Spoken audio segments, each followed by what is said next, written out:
Hello, everybody. Ella J here on behalf of WrestleZone, and today I'm joined by the Queen of the North, Freya the Slaya. So, how are you doing today? Hi, I'm doing great. I'm Just so, recovering from a long road trip last night. yes, I saw that. How has your weekends been going in the winter and all of that now in this new year, too? They've been going good, but of course I had car trouble right Oh, before. no. And so I had to rent a car to get to my show last night. So a little bit of chaos, but it all turned out okay. Well, 2023 is definitely keeping us on our toes. We've settled into 2023 month now. It's now the month of February, but dare I say 2022 was the best year of your wrestling career so far. What do you think? That's tricky. I think you're right though. I would say probably yes. Just like places I got to wrestle, the amount of time I was wrestling full time. Definitely. I suppose I didn't think about it, but I think you're absolutely right. Yeah, because last year I feel like you definitely blossomed into also what I would say is one of the arguable faces of OVW. You became a two-time women OVW Women's Champion during that period. So how are you kind of feeling about the landscape of OVW right now and your contributions to the company last year? You did a lot. Yeah, honestly, it was a really great year. We also did a super extensive tour last summer. And so that was the most I've probably ever wrestled weekly consistently, like that was like a real full-time schedule where we were wrestling like 4 to 5 days a week for most of the summer. And so I don't think a lot of companies, you know what I mean, Yeah. have that opportunity for you. And so I feel like for me, that was just beneficial wrestling, getting that many reps, like wrestling a lot of the same people, but wrestling often. And so, you know what I mean? Like instantly you're upping your game because you're just doing so much wrestling. Yeah, with what is it? Practice makes perfect, although nobody's perfect. But Yeah. like you said, getting those reps in. You also kind of had some cool opportunities last year. You obviously got to wrestle again for AEW, where you resurrected your name as Freya States. So I mean Freya the Slaya States, I should say. But I'm Mhm. curious, how did the States part come into your ring name for your AEW appearances? Is there like a certain significance to it? No, no. I honestly, that's just the name that I have on Facebook because Facebook wouldn't let me have Freya the Slaya. And so because like they don't want like I have a page Freya the Slaya, but if you want like a profile, Mhm. it has to look like a real name. And so that was that on there. And I'm not sure why I haven't really asked, but I think they had someone, I don't know if they still do, who had like a Slayer. So Anna Jay is the Queen Slayer. That would be my guess. If I had to guess, I Okay. bet they wouldn't let me use it because of that. Oh, interesting. Even though it's spelled differently. Yeah, it's kind of her nickname, but it's your actual ring name. So I was just curious. So you kind of came up with the states part on your Facebook or I had it on my Facebook already and okay, they just grabbed it off. interesting. You Mhm. just kind of chose like United States for Yeah, it was just like okay. a super random thing. I used to run um a wrestling company in Alaska called 49th State Wrestling, and so it all full Okay. circle. Yeah, Yeah. okay, that kind of ties in then. It's kind of it goes with Queen of the North too. It's kind of a Yep. deeper meaning. I was just genuinely curious about it because it's a Yeah. little bit different than what you're kind of used to. But we're talking about last year, and we do this thing on WrestleZone called a watch list feature. So over the last year or so, is there really a match of yours that you feel stands out, or one that you feel the most proud of, and why? Hmm. That's a really great question. I think I definitely had some great matches with Layla Gray at OVW. Yes. I mean, between the tour and then us winning the belt from each other, we probably wrestled 50 times last year. Like maybe that's an exaggeration, but it feels like we wrestled all the time. And so I really liked some of the pay-per-view matches we ended up having. Particularly the one after she had won the belt from Yeah. me. Um, like after the rematch after that, I thought we had a really great match. Otherwise, I really loved wrestling Abaddon at AEW as well. That was kind of a full circle moment because her and I had met when I wrestled there the very first time in 2020, Yeah. and we had a really great conversation. And then like she had come back, and then when I was there, she was like, "Oh my gosh, I saw your name. I really want to do a lot of like lucha stuff. I think you could base for it all." And I was like, "Oh my gosh, that's perfect. That's like exactly what she had in mind is also like the style I like wrestling." And so we just had a really instant like chemistry of everything we wanted to do in the ring. So that was super fun as well. I feel like your characters are kind of polar. She's not like fire per se, but it's more like the darker kind of, a lot of her gear is like Yeah. red and black, and you're obviously traditionally like icy blue and some of that. Mm-hmm. So I think that's a cool clash of just personas too as well, and obviously getting to Yeah. do some lucha stuff. Before that, had you kind of delved into the lucha aspect of stuff? Yeah, definitely. So when I was training in Las Vegas, lots and lots of lucha wrestling. And so I based for it all. I am not flippy whatsoever, but I did spend a lot of time just practicing, that style of wrestling. And so I felt super comfortable because I really practiced it mostly basing for guys. And so Yeah. when she had these ideas of what she wanted to do, I was like, yes, I can 100% do that with you. Like, we got it. And so she was super excited about it. You also got to wrestle somebody who's also, she's been going to CMLL a lot. She is very flippy, that being Lady Frost. You finally got to have Yeah. that match after manifesting it for a few years last October at WrestlePro. So, how was that finally working with her in kind of this battle of the Ice Queens? We were talking about the last time I talked with you, and it finally happened. Yeah, no, that was super fun. Um, it was really funny because we had both gotten new gear pretty soon before that Yes. show, and our gear matched, our entrance jackets matched. It was like, so that was a really fun match because we got to play with that. Like the crowd started a "you should be a tag team" chant, like even before we started wrestling. And so that was super fun. And that's one of my favorite companies to wrestle for anyway. So all around, it was just a great time. Now, was this your new gold gear, I assume? No, No. I wrestled Okay. her and it was like shiny black and silvery white Yeah. gear. And so she had just gotten gear that matched that as well. And then, of course, we Yes. both have the big long white, and she has her cloak. And then I had my big white jacket with the icicle spikes. And so we just really came out there looking like a team, which was kind of fun. Hmm. Yes. Maybe one day it's in the cards. You now two have finally had that one-on-one. Maybe you never know. I Yeah, don't know what no. you could do a lot with that, but like I said, I really loved your new gear that you recently debuted late last year, that being your white and gold gear. So can you kind of tell us more about, because I know you make a bunch of your gear, so you kind of tell us about the creation of that and maybe the inspo or story Mhm. behind it. Yeah, I actually did not make that gear. Okay. I had someone reach out to me about designing gear, and so I said I want something kind of like warrior goddess inspired, and he came up with that. And then I had Allie Parker, she Yes. sewed it, and she's just so amazing. And so no, I really, really loved that gear. And then she made a jacket with it. I had this, I saw a woman out of Finland had this white leather jacket with like icicles. And so I was like, I need a play on that. Like I talked to her and she said, go for it. And so I had her make me a jacket to go with it. And she's just so incredible. It turned out so great. Is this the white fur jacket I saw with the stuff on the shoulders? Oh, it's a different You one. just She have a made me bunch of, one. you have a really good Yeah. stuff. I'm just saying. Go on. Thank you. I mean, that's one of my favorite parts of wrestling is like all of the look, like the Yeah. whole package, the presentation of everything, and how you can change it up all the time. And you kind of you showed off a new kind of light up blue crown I seen Oh yeah. before. Yes. So how was the process of putting that together? So the funniest thing was I went to Alaska for a show, completely forgot all of my crowns. And Oh I was like, no. oh boy, okay. But luckily it was right around Halloween.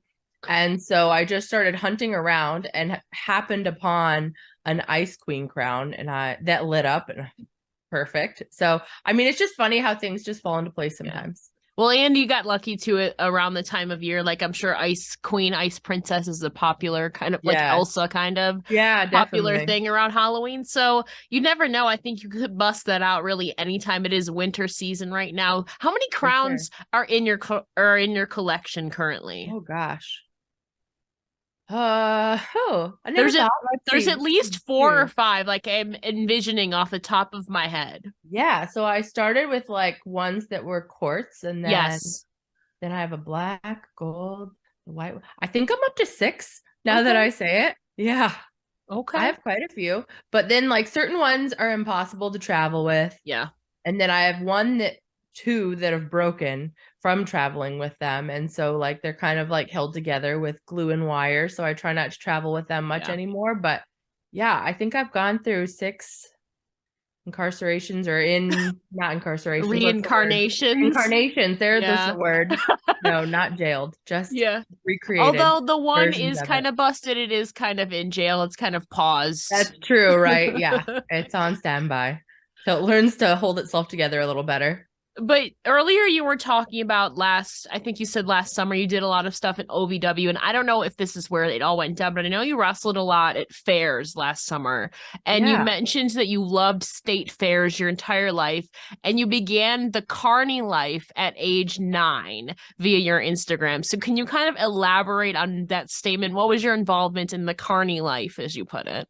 When I was young, I had a good friend whose mom would work at fairs and like have booths and sell stuff. And so I just started working with them and then other vendors. I mean, I've dabbled in henna booths, wax hands, the whole lots of different fair type things. And so it was always just like a thing I loved doing. And so it really was fitting joining wrestling and it being very carny. And so It is. it was kind of full circle spending most of the summer wrestling at fairs. I'm curious, what was like the weirdest thing or the strangest thing that you would do, like kind of working at these fairs? You've been working for a while now, since the age of 9. Yeah. I don't know, nothing super weird. Okay. All pretty, yeah, nothing stands out as like out of the ordinary strange, but I feel like it all ties in together. Wrestling itself is kind of a performance art, kind of a circus to an extent, but kind of talking definitely. about your childhood. You once mentioned before with me that you came from a family of survivors when you were talking about the resiliency in your life. So, if you want, of course, can you kind of elaborate on that? Obviously, only if you're comfortable with that. Um, I think just like I think honestly everybody has probably gone through stuff. And so I think it's hard to say like, well, I've gone through things that are Yeah. worse than anybody else. Do you know what I mean? Because I think when you delve down into things with anyone, you're like everyone, you know what I mean, has survived a lot. But I do think particularly a lot of the women in my family have gone through a lot of just difficult things like my mom's mom, her and her husband, my grandpa homesteaded in Alaska and then her husband died when she had 6 kids and Wow. lived in the middle of the woods in Alaska, on a homestead farm. And so I think even just like that, you know, story of having to live in the middle of nowhere in Alaska where it gets down to -60 and you've got 6 kids and the whole thing, just even starting there, a lot of things that people overcame and I think definitely have made me into the person I am now. Yeah, you have. I think it was today. Yeah, I think it was on your story today where you were actually posting the temperatures of like Oh that. yeah. That people think Yes. that Alaska is always so cold, but you've seen Mm-hmm. there've been like high of 100. And just Yeah. to be correct, like this is -60 like Fahrenheit. Oh yeah. So it's oh my goodness. Yeah. So So it's like even they didn't have my colder. hometown on that list, but I looked it up because I was curious. And so I think our high was like 98 degrees and our low was -66. Yeah, I can't. Now, okay. Do you obviously it's really cold. Do you also get a lot of snow typically too? So the city I live in, actually it gets too cold to get a ton of snow. We get a Interesting. lot of snow if it's a warm winter, but when it's really cold, it's too cold to snow. Interesting. It's just frozen. Okay, like Yeah, it so would I just mean, be we'll ice. get snow early in the winter, and then it just sticks. Like you know how a lot of places it'll melt and then come back. No, once Yeah. you have snow, you have snow, and it's very Interesting. strange because where I live is really actually like technically an Arctic desert, Yeah. and so it's very very dry, crunchy, strange snow. Like you can't make a snowball; it won't stick together. Wow. Mhm. Interesting, because we get a lot of snow because I live in Buffalo. Like you Oh hear, yeah. we got the blizzard in December. Like we've had a bunch Hmm. of that stuff. But I was just curious because I think the lowest I've ever experienced is maybe -10. I can't imagine like -60, -70. That's just insane. But you're probably just used to it now, and it's probably made you tougher. Yeah, it's I don't know if you ever once you hit colder than like -20, -30, it's like it's just cold. You're Yeah. just it's really not a big difference. You're frozen. And so like everyone has to plug their car in the winter Yeah. and then the whole thing. Like once it gets to that temp, everything doesn't want to work, honestly, once you No. hit past like -20. So there's really not a lot of difference other than it really does start hurting to breathe outside. Fair. Yeah, it's not like natural for humans to breathe in like No, bitter, bitter, bitter cold. no, not at all. And kind of talking about growing up, obviously, growing up, you had a few different dreams for yourself in mind way before professional wrestling. And you initially went to college for graphic design and marketing. So, when and where did this interest in graphic design and marketing start for you? Honestly, like while I was in high school, probably, um, I did like a lot of yearbook stuff and just photography and editing there. And then once I got to college, I realized how useful of a skill it was because I started getting employment just having basic skills in it. And so I originally thought I wanted to go to school for business, hated that. And so it was like, you know what? Why don't I take something that has already proved to be useful for me and then just go from there? And it's actually really funny. I feel like all of the things that I did pretty much before I was wrestling all have come full circle to really help me in wrestling because I so many other wrestlers are like, wait, you can design all your own stuff. And I'm Yeah. yeah. And so it's like very odd how it all worked together so well. Yeah, and I think this was after you graduated, but you mentioned you obviously had some jobs that you got because of that, including at a newspaper doing layout and design work. But kind of what was the original dream you envisioned yourself doing with this degree in graphic design and marketing? Um, ooh, honestly, working in journalism was kind of my goal. And so I did that in college too. Like I had been doing journalism all 4 years of college. And so I really thought I wanted to work in some sort of like newspaper, magazine, print media. But I turned out I did not want to do that. And so flipped, but it was I enjoyed it at the time. I just knew I couldn't do it forever. Now, kind of a two-part question. You said that you realized it obviously wasn't for you. So, what was kind of the catalyst to make you realize that and then prompted your decision to pursue education instead for your master's degree? Um, so a lot of people in my family are teachers. And Same. so I had been substitute teaching off and on as well, just kind of in between jobs. And then I realized I was enjoying substitute teaching more than my real job. And so I was like, okay, you know what? I'm going to go back for my master's, try that, and kind of go from there. I enjoyed my like side job. My side hustle was just so much more enjoyable than my full-time job. And then I was in Michigan at the time, and so we were just talking about snow. And Michigan, especially where I was, like on the lake, gets the worst snow I'd ever experienced in my life. Worse than anywhere I'd been in Alaska. Just Interesting. like I remember me and my neighbors would have to dig out our road to get our cars out of it. And then where I lived was right on the lake, or where I worked was an hour and a half right on the lake as well.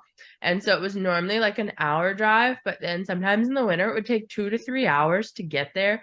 And I worked weekends and nights. So I would work from like 4 to midnight. And so after doing that for about a year, I was like, no way. I don't know how people do this. For the newspaper job. Yes. Okay. Now, where was in relation to where you were, how far was the middle school teaching job? Uh, that was maybe only a half hour. Okay. When I was really hustling, I would drive a half hour to go teach all morning, and then drive another half hour to go work at the newspaper for the rest of the night. And then, okay, so I don't know what exact subject or subjects did you exactly teach to the middle schoolers? So when I was substitute teaching, I taught anything, but then once I was teaching at the school that I worked at, Yeah. I primarily taught English, math. I taught a lot of subjects just because I was at a smaller school. Yeah. So like I could teach everything and I taught everything at least once, but I'm a reading interventionalist is like the main thing I was trained in. So like if you get to middle school and you're still having difficulty reading, like what can we do to really help you get those skills? Because like reading is so important. I think, you know what I mean? So what were you missing some school? Like what piece of the puzzle is missing and that we can kind of implement quickly to help you get up to the reading level or closer to the reading level you should be at? That sounds like a really, obviously, I believe you were teaching at an indigenous school. So Mm-hmm. that had to have been really kind of rewarding for you too, especially kind of with you have a little bit of a background tying into that, I believed we had Mm-hmm. discussed last time. So Yeah. how rewarding your experience overall? Obviously, you kind of strayed away from that to pursue wrestling, but how was that experience for you overall? It had to have been really rewarding, it sounds like, in some aspects. It was. I really enjoyed it. I felt like I was really good at it, but it was hard for me not to take it home. Yeah. Like once you get so connected to these students and you're so worried about them and you really want to see them succeed, like you can't, it's not like a normal job where you can just leave and you clock off and you're done. You know Yeah. what I mean? You're dealing with people, with human beings. And so I honestly got really, really burnt out doing it for a few years. And even though I felt like I was still good at it, I just didn't know if emotionally I could keep doing it. I was like, am I going to still be successful in this? And it is like, can I teach at my full potential if I'm this stressed all the time? And I don't think I could, No, you gotta, especially with COVID. Definitely, well, definitely oh not. yeah. Well, especially you got to take care of yourself before you can Yeah. kind of take care of others, as they say. And obviously, like you said, you realized kind of a bit later on that you were kind of burnt out. So when in place, then was there anything between um teaching and wrestling? I was Where did wrestling while I was teaching. that's right. That's Hmm. right. Yeah, and that was the other thing that I would use up my leave so quickly trying to get to shows that I was like, okay, I can always go back to teaching. Like I still have degrees in it. They're not going anywhere. Mhm. I think I just need to quit, wrestle full time and see, if I can pull that off. And you evidently have now that wrestling is full time for you, right? Yes. Yes. Yes. So I'm curious when the timeline of it, like college, when did you start teaching? I believe you started wrestling 2015, 2016-ish, if I'm getting Hmm. things right. When did you Somewhere in start there. teaching? Oh my gosh. Time, dates. Oh gosh. If it's easier, do you remember when you started your masters? A That kind couple of years before that. okay. So I think I had been teaching maybe 2 years before I started wrestling, Okay.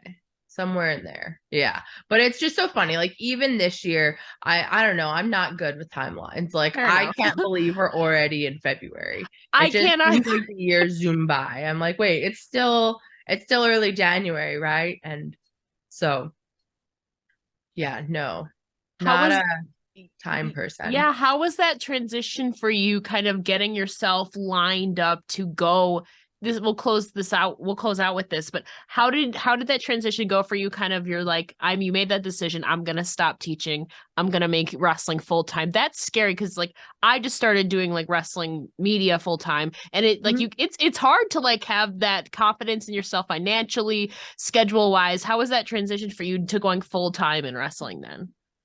At first, it honestly, so I was like, okay, I'm going to do it. So I put in my resignation for my job. And then right after that, maybe less than a month, COVID happened. And Oh I was like, yeah. oh, that was a horrible idea. So it was honestly, at first, I was super bummed because I had quit to wrestle full time and there was practically no wrestling. And so it was just like, really, come on. Mhm. But luckily, the school that I was going to in Las Vegas was still running. And so I just started like I didn't officially move to Vegas. Well, I guess I kind of did. I had an apartment, but I was kind of going back and forth where I would live there for a few months, go back Yeah. to Alaska for a bit, back to Vegas for a few months, and kind of did that back and forth for off and on for I want to say 2 years. And it obviously worked for you now. You're in around Louisville right now, right? Yep. Yeah. And then after that, yep, went to Kentucky. Yeah. So you've been around and it's been working out for you. So you've been doing a lot of cool stuff recently. I feel like especially like we said last year, you kind of blossomed out. I feel like you were really one of the cool faces of OVW. What is your schedule looking like? What can we look forward to the future of Freya this year? Oh, okay. Um, I just started wrestling for this company called CCW. They're out of Florida, but they Coastal also run. Championship Wrestling. Yep. Yeah, so I'm wrestling for them this Saturday in Nashville. Really excited for that show. I'm having a rematch with Ashley D'Amboise. We wrestled actually at Wrestle Pro a year or two ago, and so Yes. I'm really excited to wrestle her again. Um, got a lot of really fun shows coming up. I'm wrestling a bunch of shows in Tennessee. Um, I've just recently been training a little bit with Dr. Tom. And so kind of working with other people in that area. So I'll be wrestling with Joe Kazana Promotions or Productions in Petros, Tennessee. That's in March 17th. And I believe I'm wrestling Ellie Dream Girl, which we wrestled a ton of times, like Yes. Cavalcade, and at OVW all over. So that'll be fun. Yeah, I have a pretty packed schedule already, which is awesome. I think the other big one that stands out is I'll be at the Squared Circle Expo in Indianapolis in April. And so I think that show and that con will be just really fun. So the Queen of the North is kind of the Queen of the Midwest now, you could say. Really, I mean, yeah, in the last few weeks, I've wrestled in Florida, Tennessee, Ohio, Indiana, all over. I've All really been over. putting a lot of miles on the road lately. Yeah, hopefully your car holds up and you don't need to panic for the future. We'll see. But I know. I think a new car is somewhere in my future because I really like with all the shows, like I really want to start expanding where I'm wrestling at, but like that's just such a thing for wrestling is like all of that travel. And I don't know, flying, I'm not a huge fan of flying if I don't have really, no. fair enough. Have you wrestled in New York? Yes. You have? Okay. I don't think. Yeah. Okay. I was just curious because I mean, I'm more upstate New York, but I was Mhm. curious. New York City is like a faraway landscape from where I am right Yeah. now, I but wrestled for when I wrestled Lady Frost, that was in New York. that's right. That's right. Mhm. But you know, it's ironic you mentioned Ashley Dombois because her interview was actually airing the week before yours. So, Really? Oh, too funny. yes. So, but thank you so much for joining me here today. Before we let you go, can you please tell the listeners where they can find you on all your social medias? You can find me on Twitter, Instagram, Facebook, Freya the Slaya. So I think it's Freya, I and think there's then an underscore in there there's on an Twitter at least. underscore for Twitter, and Yeah. then there are periods for Instagram. I wish they were the same, but they're not. Someone's cat actually has my Instagram handle, the one that matches my Twitter. That's so funny. So at least it's a good cat name, Freya the That's Slaya. true. A It cat. is. Mm-hmm. It is. Freya, thank you so much for joining me here today. It's been a pleasure Awesome. as Thank you. always.